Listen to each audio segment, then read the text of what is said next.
It was only a matter of time when I talk about not only one of my favorite non-Disney films, but also an underrated animated masterpiece from DreamWorks, which ironically was the company's saving grace. And yes, I am a Christian, so this is one of my favorite interpretations of the biblical Exodus story. So I will now apologize to you for speaking some scriptures here and there in this video. After DreamWorks' first film, Ants, there was a feud between Disney and DreamWorks because at the time, Disney and Pixar's film A Bug's Life was released the same time as Ants, and critics were pretty pissed off with the company at the time. So how did they save their company? Well, by making an animated film based on the biblical Exodus story. During the time when Katzenberg was working at Walt Disney, he actually did suggest of making an animated adaptation of the 1956 film The Ten Commandments. Unfortunately, Disney rejected this idea because, well, no religious movies. But that's the House of Mouse for you, what are you gonna do? That and Michael Eisner, being CEO at the time, made really bad decisions, which we'll get into him in a possible video. So when Katzenberg co-founded DreamWorks Pictures in 1994, he decided to put the idea into production. Katzenberg, along with DreamWorks, was very concerned about the theological accuracy of the film so bad that they decided to call in biblical scholars, Christian, Jewish, and Muslim theologians, as well as Arab American leaders to help the film be more accurate and faithful to the Exodus story as possible. And boy, did they do an excellent job of doing that. After screening the developed film, all the leaders mentioned noted that the studio executives listened and responded to their ideas and respected them for reaching out for outside comments, which shockingly majority of studios nowadays rarely do that at times. But it's nice that DreamWorks decided to ask for opinions outside of groups to make a film somewhat accurate and to make a very good adaptation film. Now that the production is out of the way, what is this film about? Here's the summary, which a lot of you know at this point, but I'm gonna say it anyways. The Pharaoh, realizing that the Hebrew slaves grew too numerous and feeling that they would rebel against Egypt, he decides to commit genocide to all the male Hebrew infant boys. But a Hebrew mother, voiced by the late Avra Haza, saves her son by placing him in a basket where the queen discovers him and takes him in and names him Moses. Moses, voiced by Val Kilmer, years later finds out that he is a Hebrew and, being ashamed for what he is, runs away and hides in the desert of Midian to have a normal life as a shepherd. That changes one day when God appears to Moses and commands him to be the Hebrews' deliverer and states that he will use Moses to perform miracles. Moses returns to find out that his adopted brother Ramesses, who is voiced by Ralph Fiennes, is now the Pharaoh, and the epic battle between brothers begins for the outcome for the Jewish freedom. The animation is beautifully done in the movie. It is fluid and mixture of CGI and hand-drawn animation that makes the film unique and stand out in its own right. The animation team for the Prince of Egypt, and mind you, this is what is stated according to the Wikipedia page, so take what I'm saying with a pinch of salt. It took over 350 artists from 34 different nations recruited not only from the Walt Disney Company under Katzenberg, but it was also part of the defunct division of Steven Spielberg's Amblimation. The executives wanted to make this film breathtaking by bringing big artists, and did they make it stand out? The background of Egypt feels like you are part of the culture of ancient Egypt, and as well as the character designs are unique in their own right. And there are light effects that have that mood and give the characters more serious tones and amazing detail. And the key animation is the facial expressions and character movements with no dialogue, making the feeling even more stand out. The music of this film is basically beautiful. The songs were written and composed by lyricist Steven Schwartz, who is also known for his works with Pocahontas, The Hunchback of Notre Dame, Enchanted, and the musical Wicked. The songs at times may be comical, but majority of them is suited for the film and attribute for a certain scene. For example, the beginning song. Deliver Us is where you feel the agony of Hebrews, of their bondage, and begging God to deliver them from their oppressors, and feel the pain of a mother letting her son go to save his life from a massive genocide. That to me had emotion that gets you hooked at the start of the film, and I commend the writers for executing this to a T. You truly feel the Hebrew slaves' oppression and suffering, and you can feel their plea to God for deliverance from slavery. Now the other song, All I Ever Wanted, to me, this is just my biased opinion. I feel that this song is Moses' way of being in denial of his identity when he meets his biological siblings. You can see the facial expressions and self-doubt that he has after the revelation. Don't get me wrong, the song is good and the lyrics is basically explanatory, but to me it slowed the plot of the film down to me. It felt slow paced and it wasn't even necessary place in the film.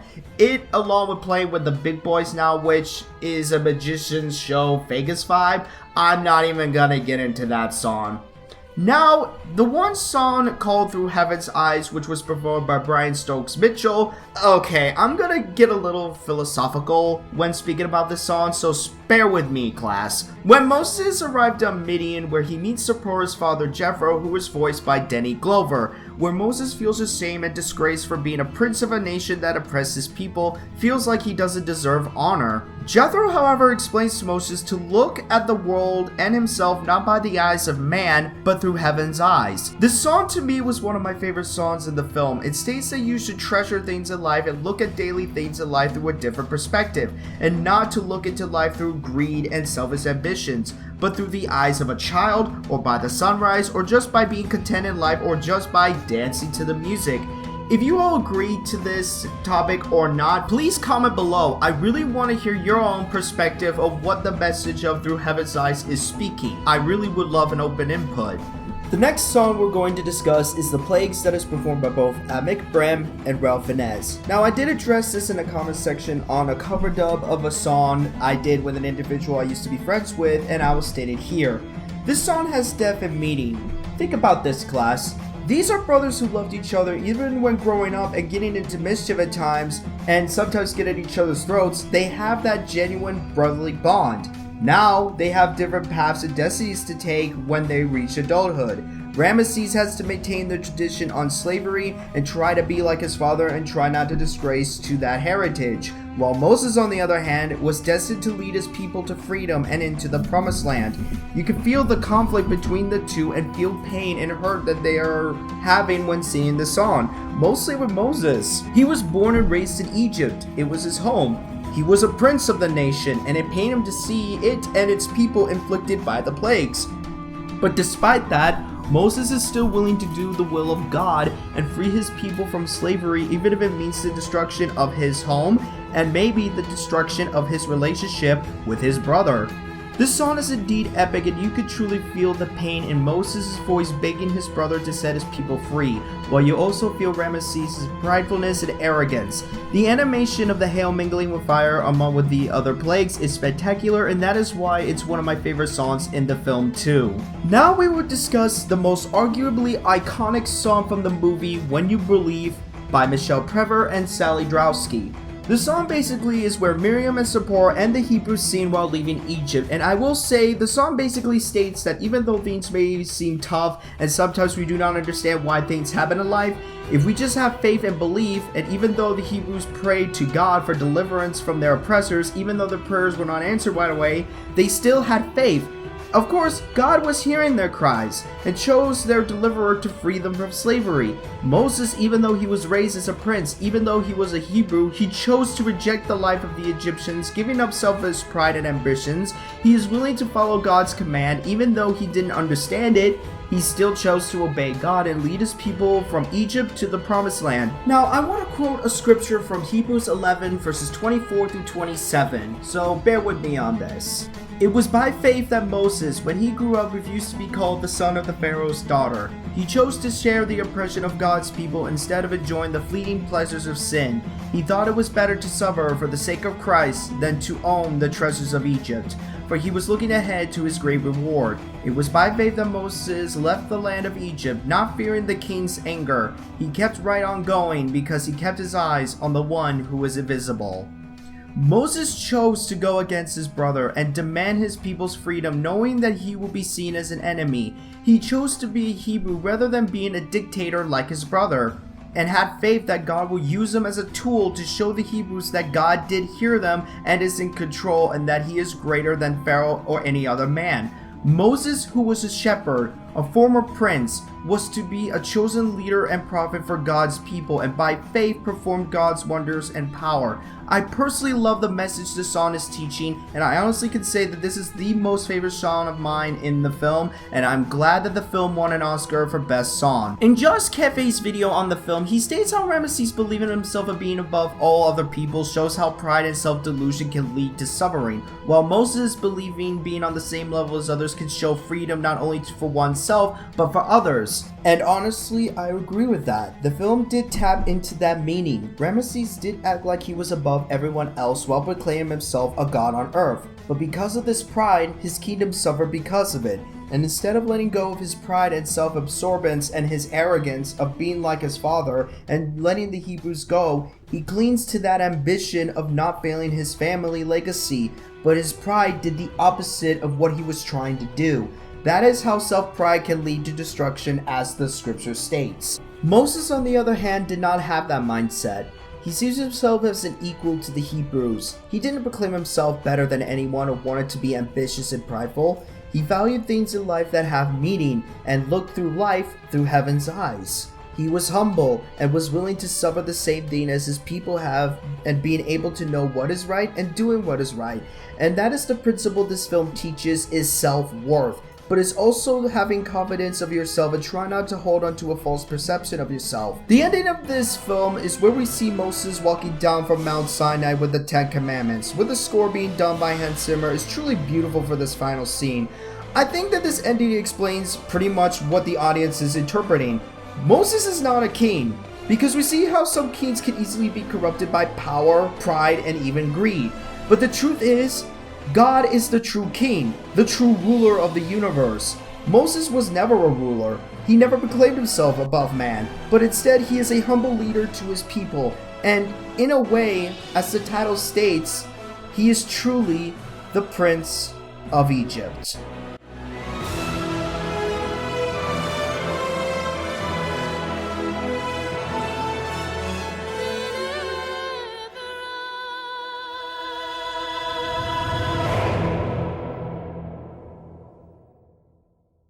Now, the question is the Prince of Egypt an underrated masterpiece? The answer to that is yes.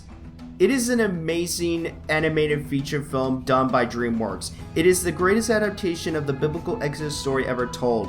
The animators did an amazing job making this film, and as stated, it took many artists to make the backgrounds and making the landscapes of ancient Egypt more fluid, and I really commend them of doing that. And I commend the writers of doing an amazing job to make good character development for each character. But as I stated, when Kinsenberg was working at Disney, he wanted to do the adaptation of the 10 Commandments. But of course, Eisner said no, which was a shame, because as we all know, after Disney's Tarzan was released in 1999, it was the final end of the Disney Renaissance period, and as the start of its downfall in the early 2000s with shitty movies like CGI animated films like Little, and even though they made semi-good movies in the early 2000s like Atlantis and Treasure Planet, Disney basically lost a chance to make a greatest adaptation of a biblical story. Now, as some reviewers have stated in their own reviews or analyst videos on this film was just not a typical Disney escape go from the real world, but this film was one of the few animated films that teaches a lesson.